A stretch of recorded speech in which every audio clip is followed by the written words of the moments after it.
CJP का जो protest चल रहा था, मेरे मेरे उसके ऊपर क्या विचार है, मैं ये बताना चाहता हूँ आपको कि भाई स्टूडेंट के प्रति मेरा बहुत लगाव है। भाई मैं भी पढ़ रहा हूँ, आज की डेट में मैं भी एमटेक कर रहा हूँ, अपना आगे भी कुछ करूँगा, कंपटीशन की तैयारी करूँगा, है ना। लेकिन मैं देश का नागरिक भी हूँ। भाई मेरा किसी पार्टी के प्रति पक्ष और विपक्ष भी रह सकता है, जो कि मैं बीजेपी का रखता हूँ कि मैं बीजेपी का समर्थन करता हूँ। भाई मैं अगर बीजेपी का समर्थन करता हूँ तो बीजेपी को डिफेंड करने के लिए मेरे को बोलना ही पड़ेगा, मेरे बोलने की मेरे को ज़रूरत भी है। अब मैंने स्टूडेंट के प्रति वीडियो नहीं बनाई, क्यों? क्योंकि सीजेपी के लोग उसमें शामिल थे।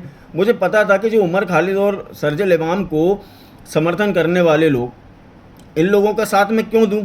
जो आतंकवादी मानसिकता को बढ़ावा देते हैं, जो अलगाववाद को बढ़ावा दे रहे हैं, जो कश्मीर को भारत का हिस्सा नहीं मान रहे हैं, तो मैं उनका साथ क्यों दूं? स्टेज से, मंच से हमारे मर्यादा पुरुषोत्तम श्री राम के बारे में, माता सीता के बारे में, भोलेनाथ के बारे में, देवी देवताओं के बारे में, धर्म के बारे में, हर किसी के बारे में गलत बोला जाता है। ठीक है, मैं उनका साथ क्यों दूं? और आज अगर मैं साथ नहीं दे रहा हूं तो लोग मुझे गालियाँ बकते हैं, बिल्कुल बोलते हैं तुम आरएसएस के हो, बीजेपी के चाटुकार हो, तमाम तरह की। बिल्कुल कोई दिक्कत नहीं। एक मोहम्मद आमिर करके लड़का भी था जिसने मुझसे कमेंट में बहुत बहस करी, मुझे कोई फ़र्क नहीं पड़ता। आखिर में वो भाग गया। क्या नाम है इसका, अभिजीत दीपके ने जो कहा कि झुकती ये दुनिया झुकाने वाला चाहिए, तो ये झुकती दुनिया नहीं है, ये तो तुम ब्लैकमेल कर रहे हो सीधे। मैं तुम्हें एक बात बताऊं, अब मेरी बात सुनो, मैं उनके समर्थन में नहीं बोल सकता, नहीं बोलूँगा, मैं किसी भी हाल में नहीं बोलूँगा। अब मुझे एक बात बताओ, मोदी जी को जिन लड़कियों ने गाली बकी, माँ बहन की गंदी गंदी गाली बकी, हमारे देश के प्रधानमंत्री को, हमारी बीजेपी पार्टी के प्रधानमंत्री को, क्या वो नीट के स्टूडेंट हैं? जो इंडियन आर्मी को गलत बोल रहे हैं, क्या वो नीट के स्टूडेंट हैं क्या? हो सकते हैं क्या? जो मोदी जी को गलत बोल रहा, माँ बहन की गाली बक रहा, जो लड़का जो ये कह रहा है कि जाने क्या क्या कर दूंगा मैं, क्या वो नीट का स्टूडेंट हो सकता है? जो किसी मंत्री विधायक को गोली मारने की धमकी दे रहा है कि मुझे तेरा अब रिजाइन नहीं चाहिए, मैं तेरे में घुस के गोली मारूंगा तेरे घर में, क्या वो नीट का छात्र है? आप मुझे बताओ। जो वहाँ LGBTQ कम्युनिटी के लोग आए थे, क्या वो नीट के छात्र थे? जो वहाँ JNU को ढपली गैंग की आई, SFI student federation of India, क्या वो नीट के स्टूडेंट हैं? अरे तुमको नीट का फुल फॉर्म नहीं पता है, तुमको UPSC का फुल फॉर्म नहीं पता है, तुम उन लोगों में से हो जो UPSC का full form Uttar Pradesh secondary college बताने वाले लोगों में से हो, गमारों। मैं क्यों दूं इनका साथ? कश्मीर को भारत का हिस्सा नाम मानने वाली अरुंधति रॉय के साथ मैं मंच साझा कैसे कर सकता हूं? क्या मेरा ज़मीर मर गया है क्या? या मैं देश विरोधी हूं? या मैं देशद्रोही हूं? मैं प्रकाश राज के साथ कैसे बात कर सकता हूं?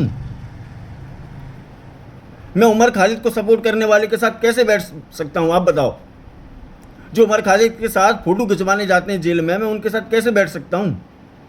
मैं सरजिल इमाम को सपोर्ट करने वाले लोगों के साथ नहीं बैठ सकता, बस नाम रहेगा अल्लाह कहने वाले लोगों के साथ नहीं बैठ सकता। मैं उन लोगों के साथ भी नहीं बैठ सकता जो कश्मीर में अलगाववाद को बढ़ावा दे रहे हैं, कैसे बैठ जाऊं? स्टूडेंट के साथ जो हुआ मैं बिल्कुल समर्थन करता हूं। क्या पंजाब पार्टी में, आम आदमी पार्टी में आप अपने मंत्री का इस्तीफा दिलवा रहे हो? अभिजीत दीपके से अगर पूछा जा रहा है तो क्यों जवाब नहीं दे रहा है? आखिर क्यों? बोलती बंद क्यों पंजाब पे? नशा तो तुम मुक्त नहीं करा पाए पंजाब को। मैं नहीं दूंगा साथ दोस्तों, मैं अपना राम विरोधी नहीं हूं। मैं ब्राह्मण कुल में मैंने जन्म लिया है, गर्व से कहता हूं हिंदू हूं, गर्व से कहता हूं।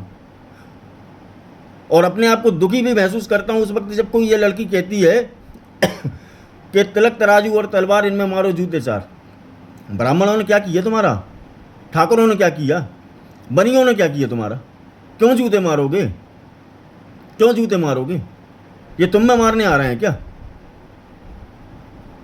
आप बताओ मुझे, मैं कैसे इन लोगों का साथ दे दूं? या कोई भी RSS का कार्यकर्ता या बीजेपी का कार्यकर्ता कैसे इनका साथ दे देगा? दोस्तों मैं तो ये कहूँगा कि बीजेपी के जितने भी कार्यकर्ता हैं हमारे पंजाब के अंदर, दिल्ली के अंदर जितने भी हैं, उनको पंजाब में धरना प्रदर्शन करना चाहिए। अब आम आदमी पार्टी को ठिकाने लगाना चाहिए उनको। जिस तरह से ये कह रहे हैं ना देश के प्रधानमंत्री के बारे में, क्या ये उचित है? क्या ये उचित है कि कोई हमारे पीएम की माँ को कोई गालियाँ बके? क्या उचित है? मैं आपसे पूछता हूँ दोस्तों, उचित है क्या? अभी कोई विधायक में आके थप्पड़ मार दे बीजेपी के, तो जो समर्थक होंगे विधायक वो टूट पड़ेंगे, विधायक के समर्थक टूट पड़ेंगे उस पर। तो आप कैसे चुप बैठ गए? आप कैसे चुप बैठ गए? बीजेपी के कार्यकर्ता कैसे चुप बैठ गए? हमारे पीएम को कोई गाली बक रहा है, हमारे गृह मंत्री को कोई गाली बक रहा है, हमारे योगी जी को कोई धमकी दे रहा है उत्तर प्रदेश आने की, उनको गालियां बकी जा रही हैं, मैं उनका साथ कैसे दे दूं? मैं नहीं दूंगा, किसी भी हाल में नहीं दूंगा। और अगर बीजेपी का कोई कार्यकर्ता होगा वो भी नहीं देगा। तो दोस्तों मैं आपसे यही कहूँगा, इनके साथ जितने भी लोग थे इनके पे सब पे कार्रवाई होना चाहिए। और अगर रासुका के तहत कार्रवाई होती है तो बहुत अच्छी बात है, बहुत अच्छी बात। ये उन लोगों में से हैं जो भारत के आज नहीं कल टुकड़े करवा देंगे। ध्यान रखना दोस्तों। जय हिंद दोस्तों।